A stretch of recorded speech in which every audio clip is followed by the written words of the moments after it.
Faster than a speeding bullet.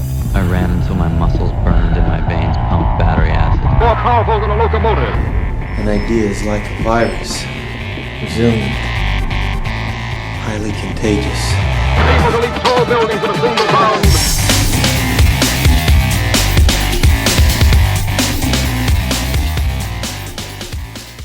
Hello, ladies and gentlemen, and welcome to the Better Humanology podcast. My name is Jerred Moon, and with me, as always, is my man, Talon Schwam. What's up, Talon? What's up, Jerred Moon? Yeah, I know. That's how I said it this time. Hello. Hello. So we're here at the podcast. We're talking a lot of things today. We're talking CrossFit. We're talking Murph. We're talking about becoming a better human, of course. Always. Which brings me to my next point. If you're new to the Better Humanology podcast, I'd first like to welcome you and say welcome. Our main goal here is to make you a better human, and we do that through research, experiments, workouts, interviews, anything we can get our hands on to make you a better human. Coming from the other guy's perspective, we're not the guys trying to preach to you as if we know anything and everything. We're just trying to tell you what we know and what works for us. So welcome to the Better Humanology podcast. Let's hop right into today's episode. I think we're talking CrossFit, right? Yeah, well, before we get a little too far into the show, I want to put out kind of a thank you disclaimer to everyone. Ooh, my favorite. Yeah, you love disclaimers. But really, this is like, I know me and Jerred, I think we took a couple weeks off there a little bit while back. And so didn't even mention it. We were like ninjas. Yeah, we just let it happen. And then, there was, and so the shows, there's a couple weeks in there, right, where maybe we didn't have a show. And what was great about that and why we want to thank you is that we got a lot of you guys to contact us and say, hey, we like the show. And it sounds like you Where'd guys the hell did the show go? Yeah. And it sounds like you guys are still really excited about the show and ready for new episodes. And don't worry, because the episodes are still going to be coming and we got a lot more in store for you guys. Agreed. And we're working on some cool interviews too. I'm going to keep those under wraps for now. But see the deal with... See, now you got me on a tangent. So that's okay. So the deal with interviews, if anyone's wondering why... we used to keep a good rhythm, of like interview versus right experiment and all this other stuff. And then we kind of slowed down on the interviews. And the main reason is because... Personally, I have to be very interested in talking to a person, and I'm not saying like I just don't want to reach out to anyone and everyone. And last year, I hit up a lot of people that I wanted to talk to and that I knew could bring a lot to the podcast. And now I'm kind of getting real selective and trying to target some really big names. And things are going well. I think you guys will like what we have in store for you in the future. But with all that, let's go ahead and hop into today's podcast. We're talking CrossFit. And we're talking Murph, we're talking hero workouts, we're talking about becoming a better human, all the stuff that I love. So let's start with CrossFit. I mean, the main theme for today is kind of hero workouts, especially Murph, but we got to talk CrossFit first because really Talon doesn't like CrossFit. I'm just going to go ahead. That's where you're starting. I'm just going to go ahead and say it. Talon doesn't really like CrossFit. As you know, Talon and I are kind of the yin and yang here to the Better Humanology podcast. We contrast on some things and then we come together on a lot of things, but CrossFit is not one of them. Talon is not a CrossFit fan. No, it's funny you bring that up because of course it's obvious, right? You're more the yang that's got like all the physical understanding and physical training understanding and stuff. And so of course you like CrossFit and all that. But for me, I like training. Maybe I'm the touchy-feely guy. So of course I don't like CrossFit, right? But I don't know. I've done a lot of CrossFit workouts, probably not anywhere even close to the number you've done, probably like less than 1/10 of the number you've done. But I've done several of them, and I don't know. For me, I just, I think we've talked about it on the show a couple of times before. I think I'd prefer, the more self-paced. I guess CrossFit can be self-paced, but you're always competing. So I don't know. It's just, maybe it's too hard on my joints. I'm not sure, but... Yeah, I think CrossFit you've just had bad experiences with CrossFit, and I'm not trying to stick up for CrossFit either because I really feel like what I do now is kind of its own thing. But I get where you're coming from. I think it depends on how you're introduced to CrossFit, whether or not CrossFit is going to be good for you and how you're taught or how you teach yourself whether or not CrossFit's going to be a good thing. So, Right. yeah. Tire workouts probably weren't the best place to start. Tire workouts? Did you do some of those with us? I did. You don't remember? The tire flips and the sprints back in college? Goodness. Oh, my goodness. Dude, I was thinking about that workout. I missed that workout. I want to do that again. That was awesome. Okay, another tangent. So, the reason we kind of bring CrossFit up, I'm a big fan of the methodology or the idea. I do think that there are some holes in CrossFit, especially when it comes to strength training.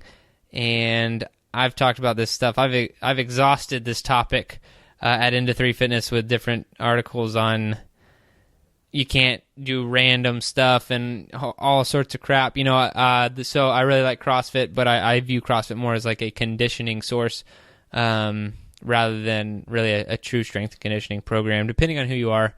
But what I love about CrossFit, and always have, what drew me in from the beginning were these hero workouts.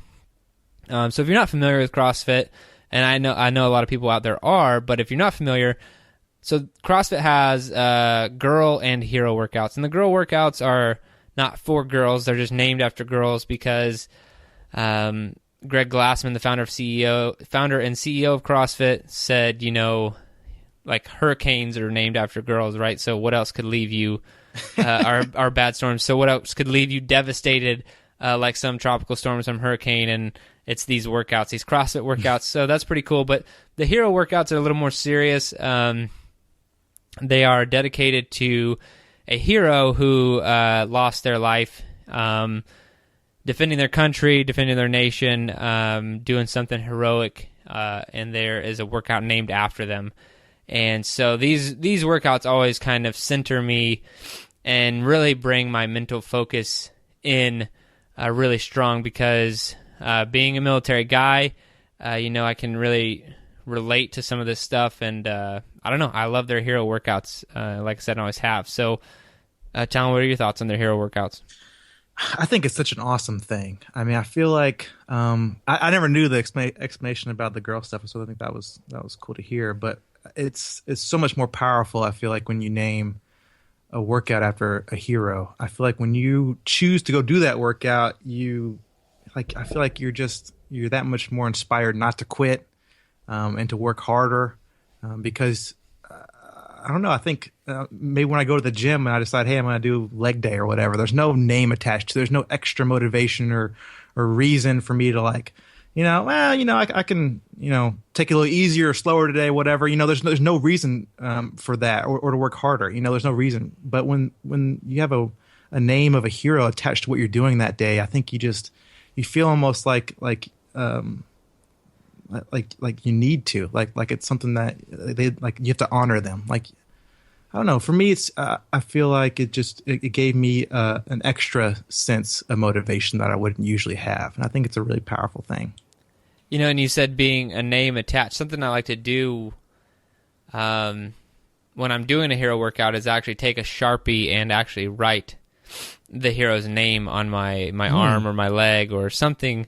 Because there's always going to be a low point in most workouts, especially these hero workouts. If you haven't seen the hero workouts, you can go to CrossFit.com and check those hero workouts out. But they are all very challenging. There's not a single one that's like, oh, that'll be easy. Right. They're all very challenging. And so there's going to be a low point in the workout, and that's when if I'm like, hunched over with my hands on my knees and I look at my forearm and it says Murph or something, then I know that I need to keep moving. So it's... very inspirational. I think it's cool. I think it's also cool. Sorry to cut you up. I know it's also cool that you brought up that these heroes, they all have their story about what they did. They all have, their story about the heroic act that they, committed, right? that they were able to do. And so I feel like also if there is a way that you can get a hold of, maybe just a little blurb about what they did. In this case, I know Murph, I think you'll talk about a little bit, but I think that also helps with understanding who it is and why they were a hero and why you probably you should give them the respect and try as hard as you can and not quit. Yeah, so let me give you the background on Murph, and then I'll also talk about because we haven't mentioned it so far, what the actual workout is and, Oh and how yeah, you break it down. yeah. Let's get into the workout now. Yeah, well, so first let me talk about Michael Murphy. So Lieutenant Michael P. Murphy, he was a Navy SEAL, killed in action June 28th, 2005. So if you have seen the movie or read the book Lone Survivor, you probably know about Murph. So not Marcus Luttrell, not the guy who was the lone survivor, but the officer in charge of that mission was Lieutenant Michael Murphy. Yeah. He's the one that this workout is named after. He was also awarded the Congressional Medal of Honor on October 27, 2007, through his sacrifice and to honor his memory. And so just an incredible guy. I mean, if you've read that book, they were part of Red Wings and they were fighting an anti-coalition militia in Afghanistan. And after they got in the area, there were these goat herders who came, and Lieutenant Murphy actually was the one who let them go. And it's believed that the goat herders are the ones who reported the Navy SEALs to the Taliban fighters. I'm sure if you've seen the movie, you know exactly what I'm talking about. And so the Taliban kind of chased them down, and they fought the best they could, and only one survived. So yeah, really fierce gun battle in the mountains, and it's kind of crazy. But that's kind of Lieutenant Michael Murphy's story. Honor his memory, and the reason I bring that up, and maybe that's kind of like a solemn place to be right now in the podcast, but I feel like you need to be there every time you do one of these workouts. You need to really understand.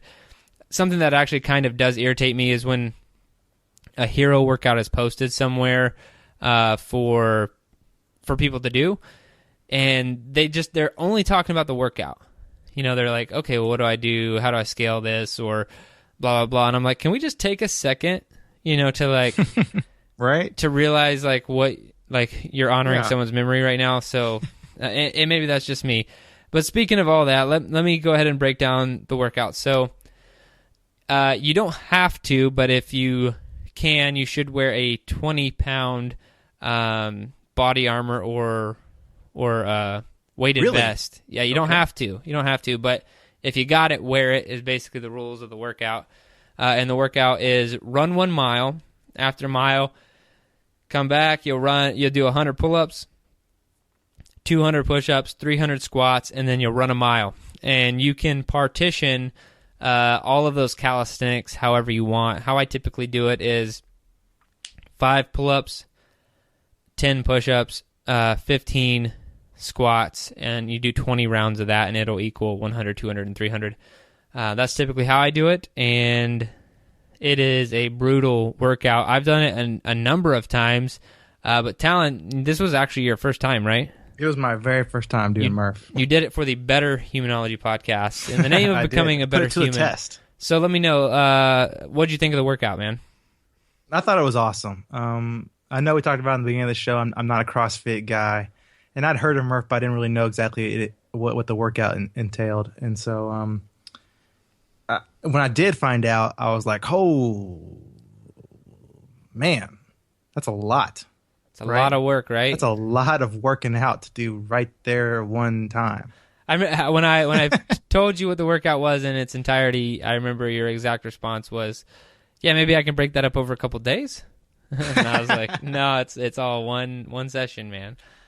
Yeah, it was the hundreds of repetitions that I think the first time I saw it of multiple different types, and I was like, wow, man, that's going to be a lot. But no, I did Murph. And I feel like I got a pretty decent time for a first time. But let's not disclose that, because I don't want judgment. I feel like I did okay. Would you agree that I think I did okay? Yeah, for first yeah, time? you did pretty good. I think I did okay. And I'm not, it's my first time doing it, and I was doing it by myself. You're a good runner. So, yeah, and that's honest. That's where you make your time in the Murph.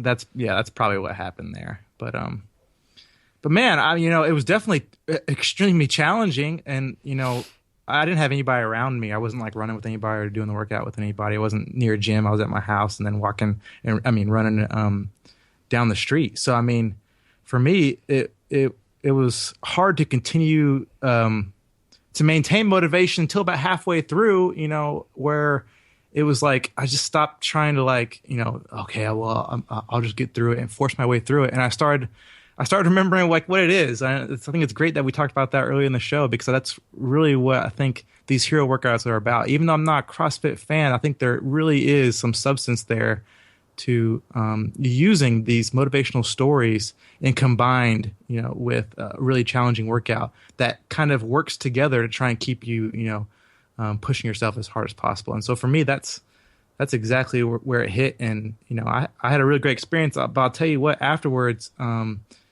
was sore for a couple of days. Yeah. My whole body.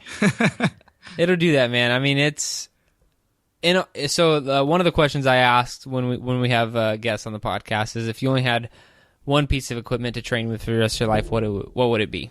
Right. And a lot of people say barbell, whatever.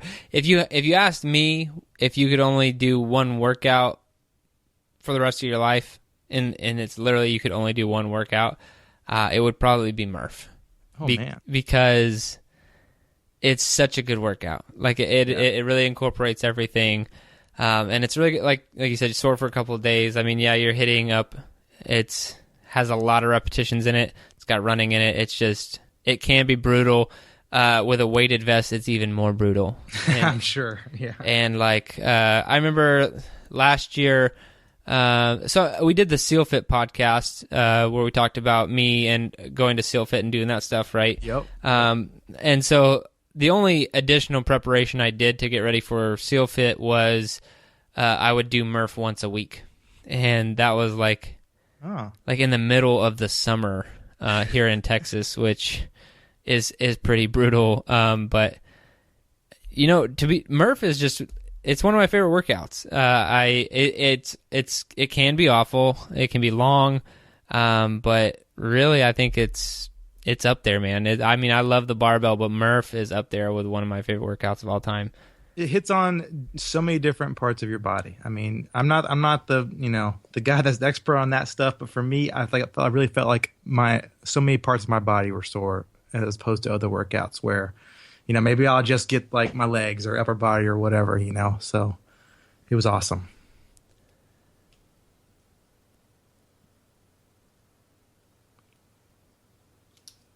Yep.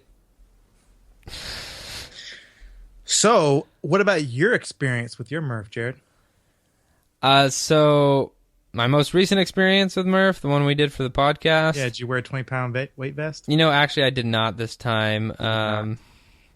I kind of mix it up when I do my Murphs. I have my unweighted time and my weighted time and all that stuff. So no, I don't know, man. I had not done Murph in a while. But Murph, so when I was a physical training leader in the Air Force, we did Murph pretty frequently. That was kind of like one of our benchmarks. Oh, really? Yeah, I would always make everyone do Murph. I didn't care what your fitness level was. I didn't care if I was taking in, it could be a special operator all the way down to someone who's doing admin work. Everyone's doing Murph today. Mm-hmm. And, I obviously scale appropriately for everyone. And, you run into a bunch of different people when you are training athletes, especially, or when you're in the military training people. They're the people who are extremely motivated and they're going to get it done and work hard for the sake of working hard. And then there are some people, like just in any job, I would say, are the run out the clock type situation. Right. And anytime we did Murph, I would see ghost faces when I would tell everyone who I was training that day, I will not be leaving here until everyone finishes Murph. And I'd be like, I don't care if you have a 3-hour Murph time. I will be here with you. I'll do Murph, and then I'll pick up wherever you left off, and we will finish your Murph together. Wow. And it just it kind of killed people because and we had some pretty ridiculous Murph times, but the only reason I'm bringing this up is because people put workouts like Murph on this pedestal. Because when you look at it, like when you first saw it, you're like, holy crap, you run a mile, you do like all these repetitions and you run another mile, people get so overwhelmed by it. But at the end of the day, you're running, you're doing some calisthenics, and you're running. You might need to scale in some way, shape, or form. That's perfectly fine.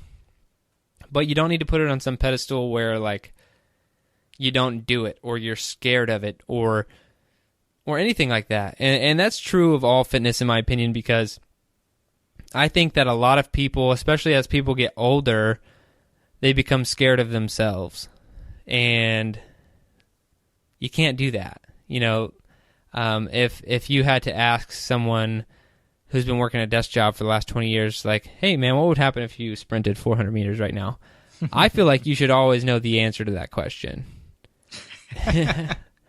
And the real answer for a lot of people is I'm going to pull my freaking hamstring, you know, Right. or I'm going to break down, or I'm going to throw up after I run 400 meters. And then people get so scared and so insecure over time that they don't, they stop, they back out. And so that's why I like this workout, because it's a great equalizer, and if you scale it appropriately, it's good for anyone. Well, I think that brings us to a really cool part that I really want to bring up in the show. Since we put Murph to kind of like a little mini test, we just tried it out to talk about it here on the show. It sounds like you're going to put Murph to a little bit bigger of an experiment. Yeah, so, and this all kind of stemmed from this experiment. So I've done Murph twice over the last 2 weeks, spread out by a week. And then I just kind of had the idea. I was like, you know what? I'm going to do Murph once a week. Just that's what I'm going to do. You know, on top of any additional training that I'm doing, from now until this time next year, I'm going to do Murph once a week. Okay, because before you said that last part, I was like, so he's talking about indefinitely? He's going to do Murph forever, once a week? Maybe. It might just become my norm, man. I don't know. Like, yeah, I think that it'll be a really fun experiment, because when you do it the first time, you set your baseline time, and then I would say, and I'll vary wearing a vest, not wearing a vest, and keep track of 2 different times, but I'd say the first couple weeks will be fun because I'll keep beating my time. Because I'll know, like, okay, I got to get like at least 1 second faster than my previous time. But after that, who you are. after that whole honeymoon phase is over, after about a month, Right. I think Murph is going to get really fun, because then it really comes down to, are you going to do better than you did last time? And how are you going to do that? How hard do you have to push yourself? Where do you have to go mentally and physically to actually achieve that? Can I get, so if I do it for a year, can I get 52 faster times? Is that possible? We'll find out. What do you guys think? Who knows? Right. Maybe it's maybe I get a second faster every time, and I take a full minute off my Murph in a year. But That'd be cool. yeah, we'll see, man. I'm looking forward to it. Well, Murph. I think Murph's something that, even though I never thought about doing it beforehand, now I think it's something that I could probably, maybe not every week, but, every now and then, something to get a really good workout in, for sure.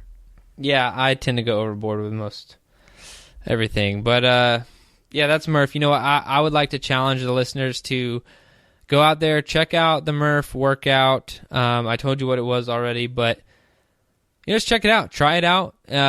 If you don't know how to scale, get someone to help you scale. You don't have to do pull-ups. You could do, body weight rows. You could do a lot of different things.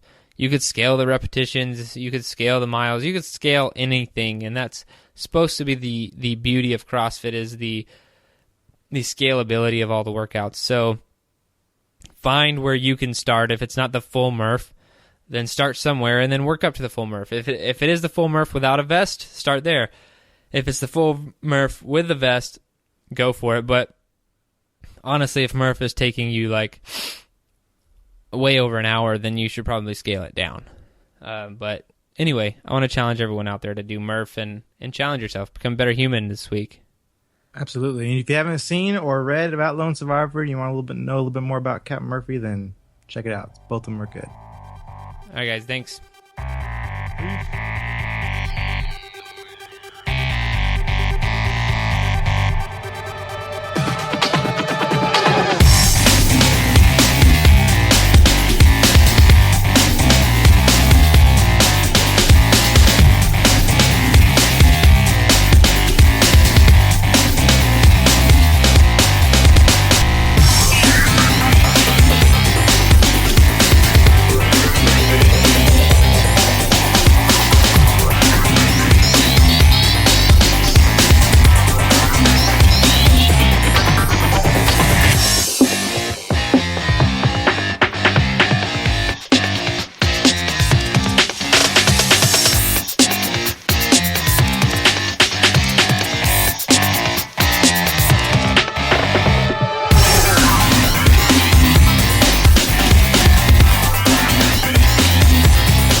your best.